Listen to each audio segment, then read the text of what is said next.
बैतूल के करीब 15 घरों में आग लगने की जानकारी मिली है। गैस सिलेंडर ब्लास्ट से आग भड़क चुकी है। तेज हवाओं से आग तेजी से फैली। अब तक जनहानि की कोई सूचना नहीं मिली है। फायर ब्रिगेड की टीम मौके पर पहुंची और आग पर काबू पाया गया। ये बड़ी जानकारी, बड़ी तस्वीर आपको दिखा रहे हैं। करीब 15 घरों में एक के बाद एक आग लग गई।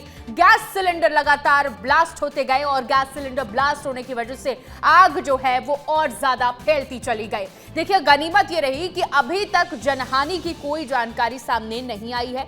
ये एक अच्छी खबर है। इसके बाद जानकारी मिलते ही फायर ब्रिगेड की टीम मौके पर पहुंची थी। फायर ब्रिगेड की टीम आग पर काबू पाने की लगातार कोशिश टीम के द्वारा की गई है। स्थानीय लोग जो है वो भी आग बुझाने की कोशिश लगातार करते रहे। ये देखिए, जो तस्वीरें सामने आई हैं, एक लाइन से घर बने हुए हैं और हर घर में रखा सिलेंडर एक एक करके ब्लास्ट होता चला गया। तकरीबन 15 घर इसकी चपेट में आए हैं इस आगजनी की घटना में और आग लगने की वजह से भारी नुकसान भी हुआ है। लोगों के सामान जो रखे थे वो पूरी तरीके से जलकर खाक हो गए हैं। इसके अलावा बहुत भारी नुकसान पूरे घटना में हुआ है। फायर ब्रिगेड की टीम ने आग पर काबू पाया गया है और आगे की जो कार्रवाई है वो लगातार प्रशासनिक अमले द्वारा की जा रही है। ये तस्वीर बैतूल की हम आपको दिखा रहे हैं, जहां पर 15 घरों पर एक के बाद एक आग जनी हुई है।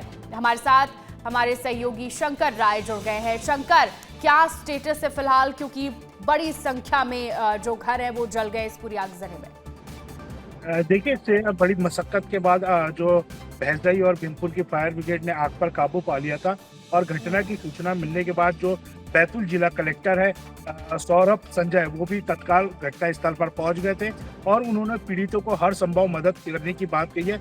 लेकिन ये जो पूरा घटनाक्रम था, बताया जा रहा है कि एक घर में खाना बन रहा था और खाना बनाने के दौरान जो चूल्हा जल रहा था उसकी चिंगारी एक कचरे के ढेर पर जाकर चली गई और इसी दौरान तेज हवा धुंध चल रही थी और तेज हवा धुंध के कारण ये चिंगारी घरों तक पहुंच गई, जिसके कारण ये पूरा घटनाक्रम सामने आया और एक के बाद एक पूरे 15 घर इस चिंगारी ने आग की लपेट में ले लिया। जिसके बाद घर में रखे जो सिलेंडर थे वो एक के बाद एक फटने लगे। हालांकि इसमें कोई जनहानि नहीं है, ये एक अच्छी खबर है। हालांकि इस पूरे घटनाक्रम को लेकर जो भाजपा प्रदेश अध्यक्ष है हेमंत खंडेलवाल, उनने भी सोशल मीडिया पर अपनी प्रतिक्रिया दी है और ये भी कहा है कि जो सरकार है इन पूरे पीड़ितों को, जितने भी लोगों का नुकसान हुआ है, उन पूरे पीड़ितों को सरकार की ओर से मदद दी जाएगी और हर संभव मदद की जाएगी। लेकिन सबसे बड़ी बात यह है कि जिसके बाद जब आगजनी की घटना हुई है उसके बाद से जो लोग हैं, पीड़ित लोग हैं, उनके घर का रखा हुआ पूरा सामान, अनाज से लेकर पैसे, जेवर, सारी चीज जलकर खाक हो चुके हैं और उनके पास सिर्फ अब बचा है तो सिर्फ उनके ऊपर जो कपड़े उन्होंने पहने सिर्फ वही उनके पास बचा है। किसी की उम्मीद थी कि वो अपने भाई की और लड़की की शादी करेंगे, लेकिन इस आग की लपेट ने वो सारी उनकी उम्मीद तोड़ दी है और उनकी जिंदगी भर की कमाई भी खत्म हो चुकी है। हालांकि अब बैतूल जिला कलेक्टर लगातार मौके पर मौजूद है और वो पीड़ितों को हर संभव मदद देने की बात कर रहे हैं। बिल्कुल शंकर, देखिए बड़ी खबर है क्योंकि एक छोटी सी चिंगारी की वजह से 15 घर तबाह हो गए हैं। अब इनकी मदद भी की जाएगी। फिलहाल ये बड़ी जानकारी आपने दी है, बहुत बहुत शुक्रिया शंकर जुड़ने के लिए।